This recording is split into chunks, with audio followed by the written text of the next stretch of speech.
Ritu, are you? Vatsala, good, you're here. We are waiting for Ritu to be. Okay, Ritu, good. Ritu, I've sent you a request. Just accept that request.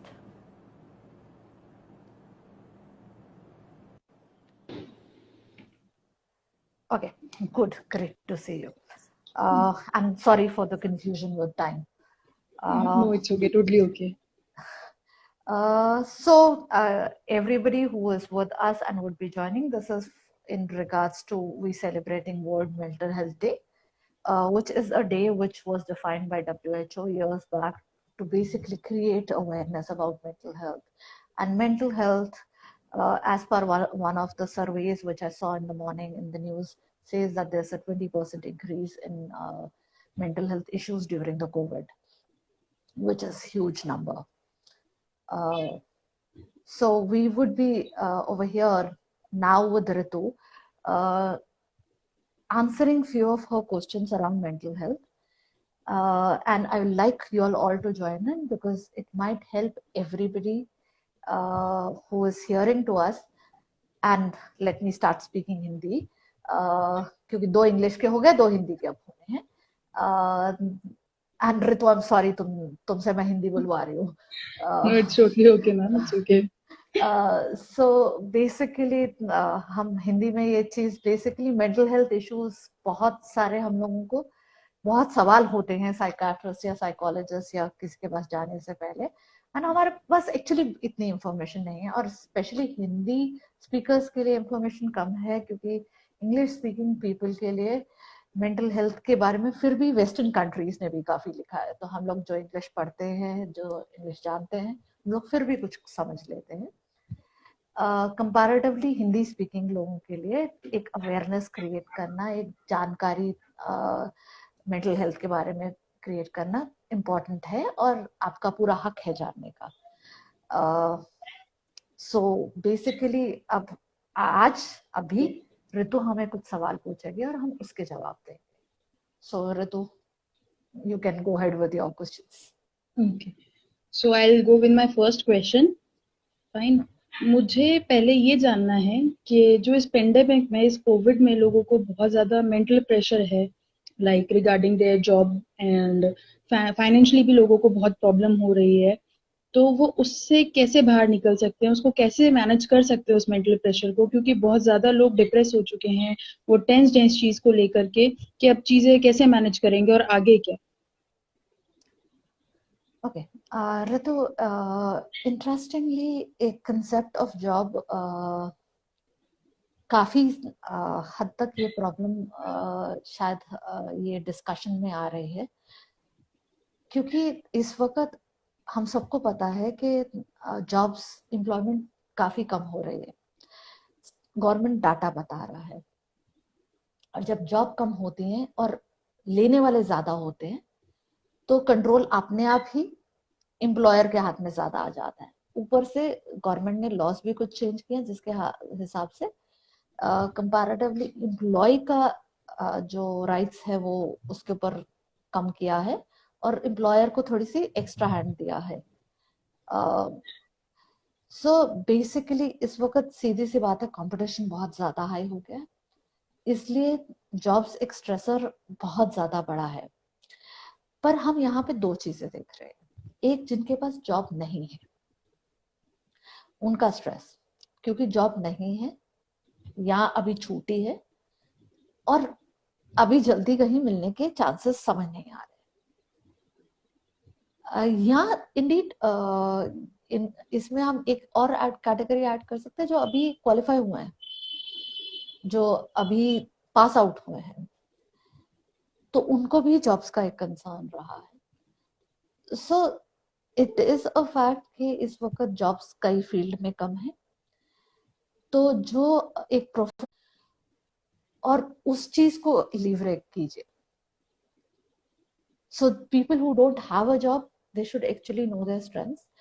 Strength जानना तो obviously जो कर रहे हैं job उनके लिए भी फायदा पड़ता है, बट यहाँ पे जब आपके पास जॉब बिल्कुल नहीं है उस वक्त बहुत इंपॉर्टेंट है कि आप अपने स्ट्रेंथ्स जाने, अपने प्लस पॉइंट्स जाने, अगर कुछ बेसिक स्किल्स आपको एनहांस करके कुछ अच्छा काम मिल जाता है तो उस चीज को करें, और अपने आप को एक ऐसा जगह पे तैयार करें जहां पे आप बेसिकली आपके पास ऑप्शंस बढ़े।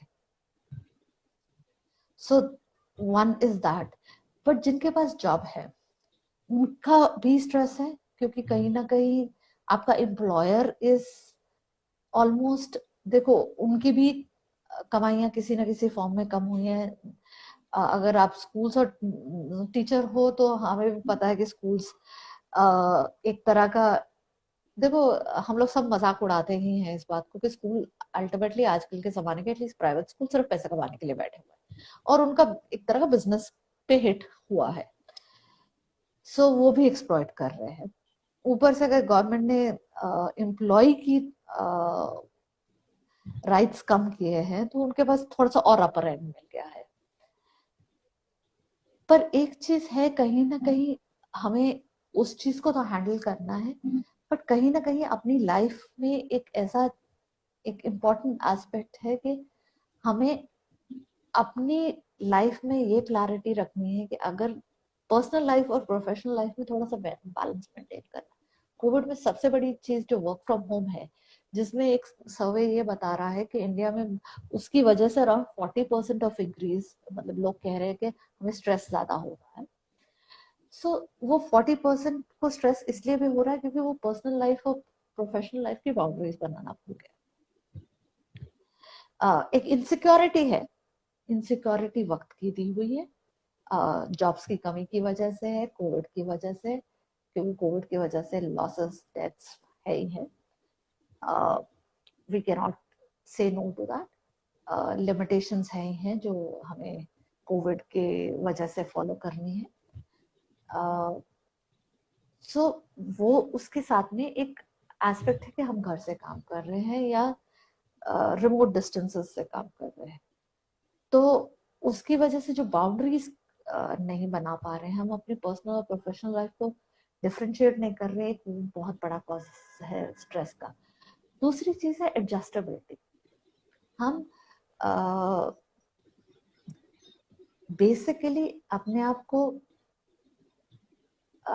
हम लोग काफी रिजिड होते जाते हैं विद एज। हम लोग बाय नेचर भी होता है कि हम जैसे जैसे बड़े होते हैं हम थोड़ा सा एक एक माहौल में ढल जाते हैं, तो बदलाव सबके लिए मुश्किल होता है, और जितने बड़े होते जाओ उतना ज्यादा मुश्किल होता है। तो एक थोड़ी सी अपने अंदर फ्लेक्सिबिलिटी लानी पड़ेगी। और फ्लेक्सिबिलिटी का प्लीज मतलब ये नहीं है कि बाउंड्री नहीं होनी चाहिए, प्लीज पर्सनल और प्रोफेशनल लाइफ की बाउंड्री मत तोड़ो, पर अपने अंदर फ्लेक्सिबिलिटी लाओ, क्योंकि आपको टेक्नोलॉजी सीखनी है, आपको कई नई चीजें सीखनी है। बच्चे अब from a teachers point of view, बच्चे अब डिफरेंट तरीकों से शरारतें कर रहे हैं। पहले पता था कि ये बेसिक पैटर्न है, हमने भी यही हरकतें की थी, अब के बच्चे भी यही कुछ ही करते हैं। Now they are finding different ways of doing it. So हमें अडेप्टेबिलिटी बढ़ानी है, अपनी अपने अंदर एक अडेप्टेबिलिटी बनानी है, एक बाउंड्री क्रिएट करनी है, एक अपने अंदर एक क्लियर कट बाउंड्री होनी चाहिए कि क्या अलाउड है क्या नहीं अलाउड है। अपने स्ट्रेंथ्स और वीकनेसेस को यूज करो। This will help reduce the stress. Stress कभी जीरो नहीं होता, राइट?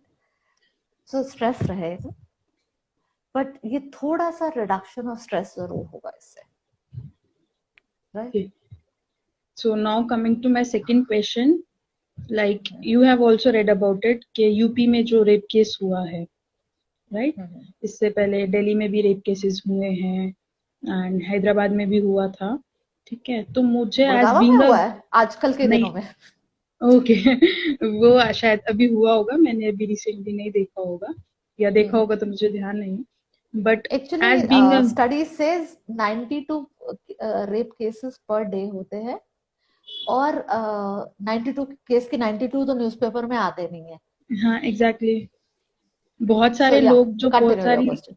या so as being a girl मुझे ये जानना है कि मैं खुद को कैसे प्रोटेक्ट कर सकती हूँ, क्योंकि बहुत सारी एज बीइंग अ गर्ल आपको एक फैमिली की तरफ से भी फाउंडेशंस होती है that you are a girl, you are not suppose to move outside at night, और बहुत सारी चीजें होती हैं कि आप ऐसे नहीं कर सकते, वैसे नहीं कर सकते, जिसकी वजह से शायद जो हम अचीव करना चाहते हैं वो कहीं ना कहीं रह जाता है किसी भी लड़की के लिए। जो उसके गोल्स हैं वो उन बाउंडेशंस के साथ कहीं ना कहीं रह जाते हैं, और उसके बाद भी मतलब मुझे ऐसा लगता है कि मैं कैसे खुद को प्रोटेक्ट करूं, I mean I am a girl, तो मैं कैसे खुद को इस चीज को वो कर सकती हूँ। देखो, एक चीज रियलाइज करो कि आप कितने भी विजिलेंट हो जाओ, अगर माहौल ऐसा होगा आप उससे इफेक्ट हो सकते हो। आप क्या करोगे अपने आसपास? एक इंटरेस्टिंग फॉरवर्ड हुआ था हाथरस के टाइम पे, हम्म। लड़की ने मेटल के कपड़े पहने हुए हैं और उसके आसपास भी तारे बांधे हुए हैं, क्या हम्म। करोगे? तो कहीं ना कहीं ये एक सोशल रिस्पॉन्सिबिलिटी भी है कि हमें इस चीज के लिए आवाज उठानी है और इस चीज को बदलाना है। So as an individual, I think हम सबको पता है, हम लोग कोशिश करते हैं कि हम ऑड टाइम्स में बाहर ना निकले, हम कोशिश करते हैं कुछ चीजें के लिए, बट ये चीजें नहीं बचा पाएंगे हमें अनटिल हम सोसाइटी में ये बदलाव नहीं लाते। Good, you are a female and you would be a mother one day. You might already be aunt of few children. एक तो प्लीज अपने बच्चों को अवेयर कीजिए, अपने आसपास रिलेशनशिप्स में अवेयरनेस क्रिएट कीजिए कि this is not acceptable. Create an environment, वो एनवायरनमेंट क्रिएट करना बहुत जरूरी है जहाँ पे ये चीज समझी जाए कि ये एक्सेप्टेबल नहीं है।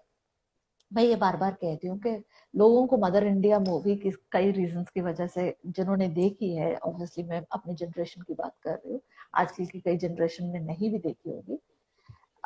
मदर इंडिया मेरे लिए वो मूवी में सबसे इम्पोर्टेंट फैक्टर ये था कि आखिर में नरगिस का बेटा उसमें दिखाया जाता है, सुनील दत्त होता है, वो उसका खून कर देती है, she shoots him because he abducts another female. वो ये कहती है, एंड वो लड़का यही कहता है कि उसके फादर, उस पूरी मूवी में ये दिखाते हैं कि वो फार्म, लड़की का फादर एक जमींदार होता है जो इस मदर को भी अब्यूज करता है।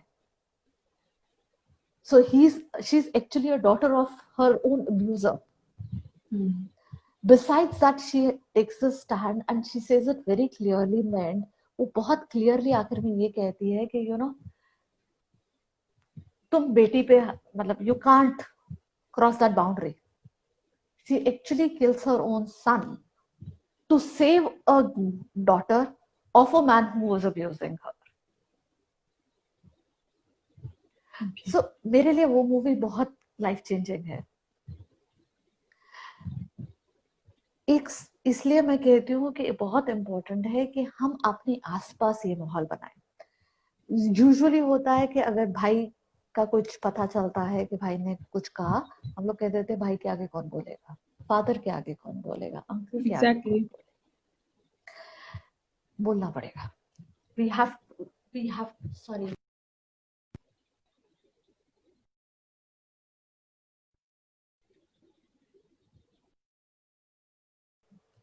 am I back? Yeah. uh, so we have to change the environment, we have to change this concept that you know, कौन बोलेगा। हमें हर हालत में अपने लिए एडवोकेट करना पड़ेगा, अपने आसपास के लिए एडवोकेट करना पड़ेगा और ये आवाज उठानी पड़ेगी। जब तक हम नहीं उठाएंगे हम अपने आप को कैसे प्रोटेक्ट करेंगे? तो आज की न्यूज में सुना है कि धोनी की 5 साल की बेटी को रेप थ्रेट्स मिल रहे हैं, और वो किस लिए? अगर तुम क्रिकेट मैच जीतोगे नहीं तो तुम्हारी बेटी को रेप कर देंगे। My God. तो ये कौन सा कल्चर है? और बच्ची है 5 साल की। एंड एक्चुअली ये वो कल्चर नहीं है जिस कल्चर से हम लोग बिलोंग करते हैं। हम भी इसी कल्चर से बिलोंग कर रहे हैं यार, हम लोग भी कोई अलग नहीं है यार। I think we have become part of it, we have actually become part of it somehow. हाँ, somehow और the other। तो इसलिए आवाज हमें उठानी पड़ेगी। हमारे पास कोई और रास्ता नहीं है, हम अपने आप को कुछ भी कर ले। स्टडीज ये कहती है, पहले ये कहते थे कपड़ों का इशू है, स्टडीज ने बहुत क्लियरली बताया है कि मैक्सिमम रेप केसेस में लड़कियों ने कपड़े पूरे पहने होते हैं, सूट्स पहन के घूम रही होती है, लहंगास पहन के घूम रही होती है। This is actual genuine study of India. तो कपड़े तो हो नहीं सकते, रेप सारे रात को होते ऐसा तो है नहीं है। डे टाइम में भी होते हैं, कभी भी हाथरस 24/7 हाथरस का कभी भी होते हैं। हाथरस का केस रात का है ही नहीं हम्म, राइट। हाथरस के केस में एक और इंटरेस्टिंग फैक्टर आया था जो कि सुनने लायक है, कि ये लड़कियों की हमेशा केसेस गन्ने के खेत में क्यों होते हैं, तो ये लड़के गन्ने के खेत में क्या करने जाती है। अरे बाबा, इनसे पूछो कि कहाँ कौन से खेत में जा रहा है जिसे ना हो। सो हाँ you know, exactly. Blame factor कहीं भी आएगा। I was raped when I was 9 years।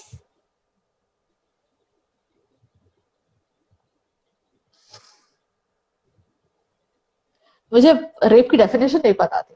मेरी फ्रेंड ने मुझे बाद में, जब उसको पता चला एज अ ग्रोन अप, जब उससे बात हो रही थी, उसने मुझे कहा तूने मुझे बताया क्यों नहीं आके, बचपन की फ्रेंड है। आई सेड उस वक्त कोई वोकैबुलरी थी, हमें क्या हुआ वो बताना आता था जो मैं तुम्हें आगे बताती। वो तो आधी जिंदगी ये समझने में लग गई कि हुआ क्या था मेरे साथ। एग्जैक्टली हम एक जो हमारे साथ होता है कि हम लोग 14-15 ईयर्स की एज तक तो शायद हमें ये पता ही नहीं होता कि ये होता क्या है। अगर आजकल के बच्चों को बता भी दिया जाता है तो मतलब क्या करेंगे। हाँ सो ये एग्जैक्टली आप। मेंटालिटी ओवरऑल चेंज करनी पड़ेगी। हम ये कोई तरीका नहीं ढूंढ सकते कि हम क्या करें। हम आई थिंक सोसाइटी बहुत कुछ हमें बता रही है कि मत करो, जिससे हम अपने आप को बचा सके, पर फिर भी नहीं बचते। जब घर में फादर रेप करते हैं, ब्रदर रेप करते हैं, कजन ब्रदर जो जॉइंट फैमिली में रहता है वो रेप कर सकता है, इंडियन लड़के रेप होते हैं, विच इज अ फैक्ट जिसके बारे में हम लोग बात भी नहीं करते हैं। आंटीज, कजन सिस्टर्स, अंकल्स, मतलब मैंने ये भी केसेस देखे हैं। सो रेप को रोकने में, बचाने में, मतलब जेंडर भी रिस्पॉन्सिबल नहीं है। हाँ एग्जैक्टली। मतलब ये मत सोचो कि हम जेंडर चेंज कर लेंगे तो हम बच जाएंगे, कुछ नहीं। रिस्पॉन्स इंडीड गे रेप्स भी होते हैं। सो यू नो, ये कल्चर का सिकनेस है। इसमें हम क्या बदल सकते हैं ये नहीं है, हम सिर्फ ये बदल सकते हैं हम अपने आसपास के लोगों में इस चीज को अप्रिशिएट करना बंद। ये आवाज बहुत इंपॉर्टेंट थी। हाथरस केस से पहले मध्य प्रदेश में डीजीएम, नहीं, डीएसपी, एसपी का, हाँ एसपी का केस आया था जिसका एक वीडियो वायरल हुआ था, जिसमें वो अपनी बीवी को मार रहा है। उसके बाद में उसने एक्चुअली ऑफिशियल स्टेटमेंट दी है कि वो मेरा घरेलू मामला है, 20 साल से मैं अपनी बीवी को पाल रहा हूं, पैसा वो मेरा खर्च कर रही है, वो मेरे साथ में रह रही है, ये मेरा घरेलू मामला है, मैं उसको मारूं या चाहे कुछ भी करूं। ये कल्चर खत्म होना चाहिए। और हम लोग वही मतलब ये शायद ऑनलाइन डिस्कशंस भी हो रही थी, न्यूज में भी डिस्कशन इनिशियली हुई जो कि गायब हो गई, कि बेसिकली अगर इतने सीनियर पुलिस के पोजीशन पे बंदा का मेंटालिटी ये है, अगर आप उसके पास जाओगे कि मेरा ये केस है, वो केस लेगा।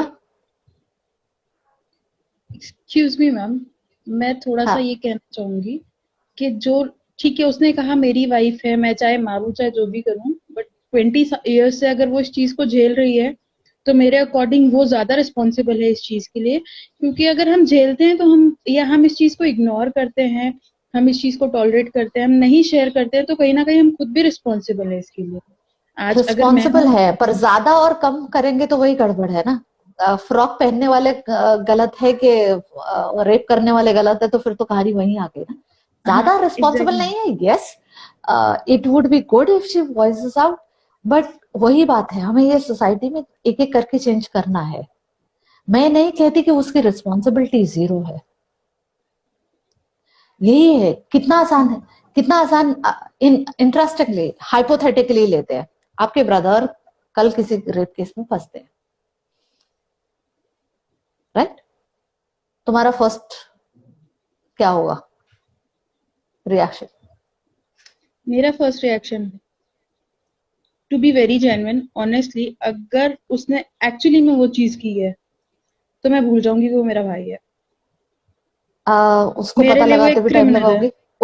उसको भी पता लगाते टाइम लगाओगी? हाँ ऑब्वियसली, एक उस चीज के कंक्लूजन तक आने के लिए, उस केस को हाँ, समझने के लिए, क्योंकि लाइक मैंने जो देखा अभी हाथरस वाले केस में, उस लड़की का जो लास्ट स्टेटमेंट था वो उन लड़कों के हम्म, अगेंस्ट था कि दे डिड दिस, हम्म। है ना। और जो बाद में चीजें निकल कर आई कि शी वाज मर्डर्ड, उसको मारा गया था, उसके भाई और मदर उसमें इन्वॉल्व थे। ठीक है, तो वो लड़के तो अननेसेसरली फंस गए।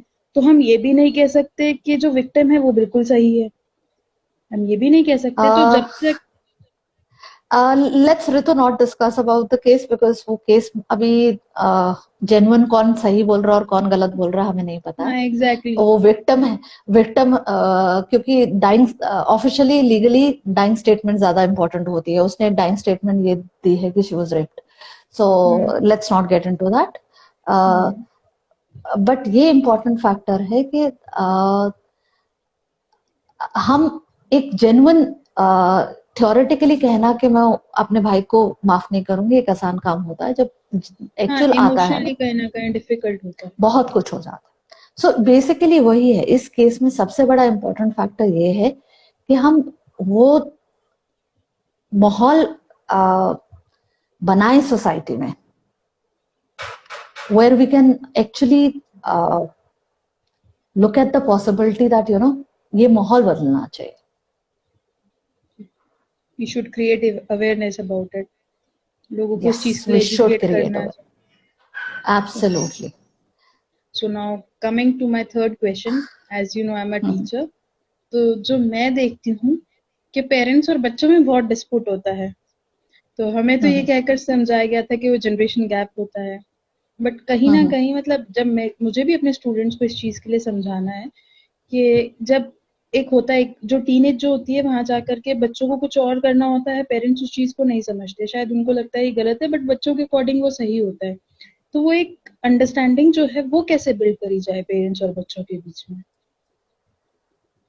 सी पेरेंट्स और बच्चों के बीच में अंडरस्टैंडिंग क्रिएट करने में दोनों का रोल आता है।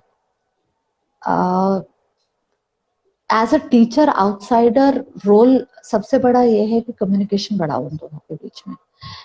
Ask them that they need to increase their communication, क्योंकि और कोई तरीका नहीं है कि दोनों एक कहीं ना कहीं एक कॉमन लेवल पे आ सके। सो बट एक चीज, अगर सिंपल सजेशन जो एज अ टीचर दे सकती हूँ वो यही दे सकती हूँ कि कहीं ना कहीं encourage them that they talk to one another। But see कहीं ना कहीं मुझे पता होता है कि बच्चा गलत है। ठीक है, अगर मैं बच्चे के फेवर में बोलती हूँ तो बच्चे को उस चीज के लिए, गलत चीज के लिए मोटिवेशन मिलता है। नहीं बोलती हूँ तो वो, एग्जाम्पल बच्चा गलत है का क्या एग्जाम्पल है? इन सेंस वो कोई गलत चीज डिमांड कर रहा है, मुझे जैसे पता है उस, लाइक जैसे कोई भी एग्जांपल ले लो, रेगुलरली अननेसेसरली बाहर जाना और पढ़ाई पे ध्यान नहीं देना, अननेसेसरली पेरेंट्स से चीजें डिमांड करना या किसी चीज के लिए एडिक्टेड हो जाना। ठीक है, तो मुझे पता है वो गलत है, बट मैं सी अगर पेरेंट्स, ऑल्दो इसके पीछे काफी कुछ और होगा, बट इस ऑनलाइन सेशन में मैं सिर्फ एक सिंपल चीज बताना चाहूंगी। एक रीइंफोर्समेंट टेक्निक होती है। सो बच्चा की क्या बिहेवियर में आपको प्रॉब्लम है उसको नोट डाउन करो, सबसे कम सीवियर से लेके मैक्सिमम सीवियर तक। सबसे पहले काम हम सबसे कम सीवियर पे करेंगे। उसको अचीव करने के लिए जैसे सिंपल होता है, बेड वेटिंग के एग्जांपल लेते हैं, कि बच्चा बेसिकली बेड वेटिंग कर रहा है या बच्चा पढ़ नहीं रहा है, तो हम उसको ये कहते हैं कि अगर तुम रोज आधा घंटा पढ़ोगे तो हम एक चार्ट बनाएंगे, हम उसके ऊपर स्टार्स लगाते जाएंगे। जिस दिन आपके 7 स्टार्स हो जाएंगे आपको हम एक चॉकलेट देंगे। ये जो जो गिफ्ट देंगे ये आप बेसिकली जो बच्चे को पसंद है उसके हिसाब से डिफाइन करेंगे। सो ऐसे जितने पॉइंट्स बढ़ते जाएंगे बेनिफिट मिलता जाएगा। तो इस तरह का एक चार्ट बनाइए बच्चे के साथ में, विच आपको पेरेंट्स को सिखाना पड़ेगा, जो पेरेंट्स मैनेज करेंगे कि ये चार्ट बनाए जिसमें एक सिस्टमैटिक तरीके से बच्चे का बिहेवियर कौन सा चेंज करना है, उसमें बेसिकली एक एक करके काम करें। सिस्टमैटिकली रीइंफोर्समेंट करना है, एक एक स्टार एक एक अचीवमेंट के लिए है। जैसे बच्चा 15 मिनट भी बैठ नहीं सकता, सो 15 मिनट बैठने पे एक स्टार मिलेगा। पर ये चीज याद रखिए, बंदा 15 मिनट नहीं बैठ सकता, अगर उसको कहो 1 घंटा बैठना प्लीज, वो एक दिन में नहीं बैठेगा। सो 15 मिनट नहीं बैठ सकता एग्जैक्टली। मतलब 15 मिनट से शुरू कीजिए। अगर बच्चा 5 मिनट भी नहीं बैठ सकता उसका 6 मिनट से शुरू कीजिए। You can't make it too huge. So exactly. जो थोड़ा थोड़ा करके उसकी बिहेवियर में चेंज लाना है to the end result. So this is one of the way how we can change behavior of the child. Okay.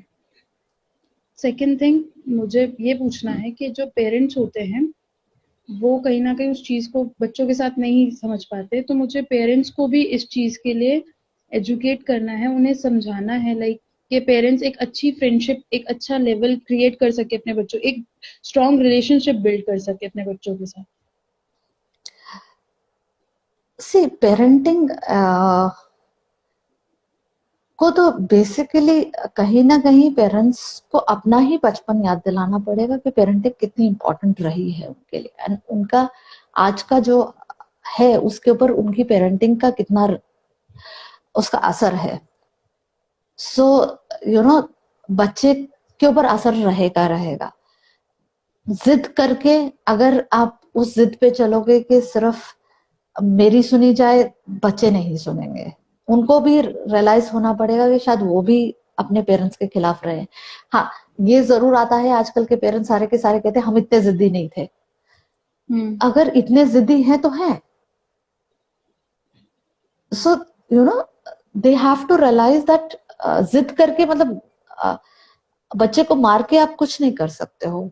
वो ये भी कहते हैं कि हमारे टाइम में मारा जाता था, जो एक्सेप्टेबल था उस वक्त वो फिर भी टॉलरेबल था, नहीं है एक्सेप्टेबल।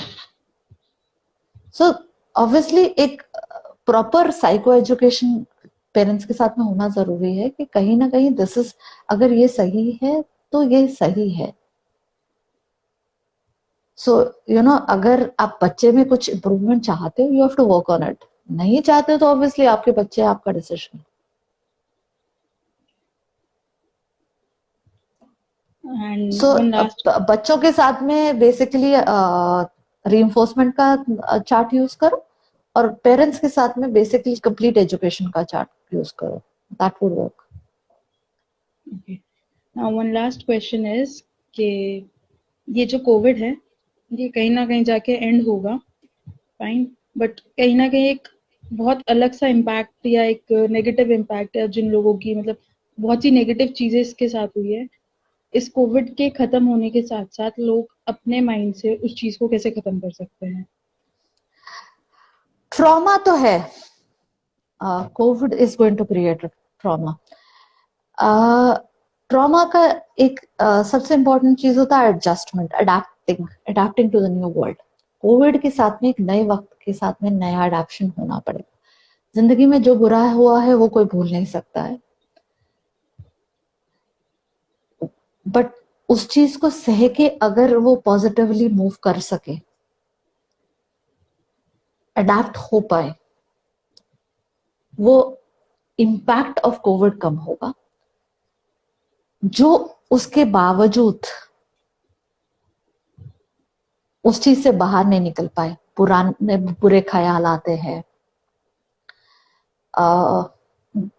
घबराहट रुकती नहीं रुकती है, उदासी बहुत ज्यादा हो रही है, डिप्रेशन हो रहे हैं, सुसाइडल हो रहे हैं, तो उस केस में basically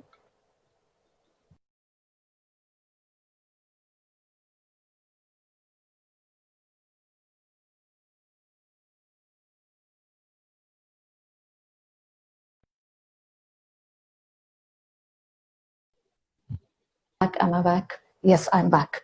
I'm sorry for this.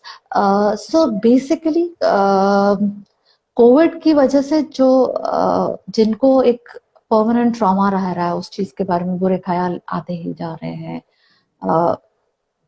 सपनों में डर के उठ जाते हैं, मरने की इच्छा होती है, भूख प्यास मर गई है, नींद नहीं आ रही है, it might be good to see a psychologist, it might be good to see a therapist. Let's not एक क्विक फिक्स नहीं मैं दे सकती इस चीज में, पर कोविड में ट्रॉमा हैंडल करने का सबसे बेसिक तरीका ये होता है, आसान नहीं, सबसे बेसिक तरीका ये होता है कि हम अपने आप को नए माहौल के हिसाब से जितना अडेप्ट कर सकते हैं उतना करें, पर उसके बावजूद कुछ रहेगा, उस चीज पे काम करना पड़ेगा. So I think I have Right? got all my, yeah. So thank you so much for your time. I think I have got all my Indeed, thanks a answers for my ton for question. giving. Thanks a ton for giving your time. I think I should wind it up over here because people have started calling me up. Right? Exactly, it should be okay. Thank you. So Thanks a I think ton. Take care. thank you. And thank you Thank everybody you so for much. You joining too. us. Thank you. Thank you so much.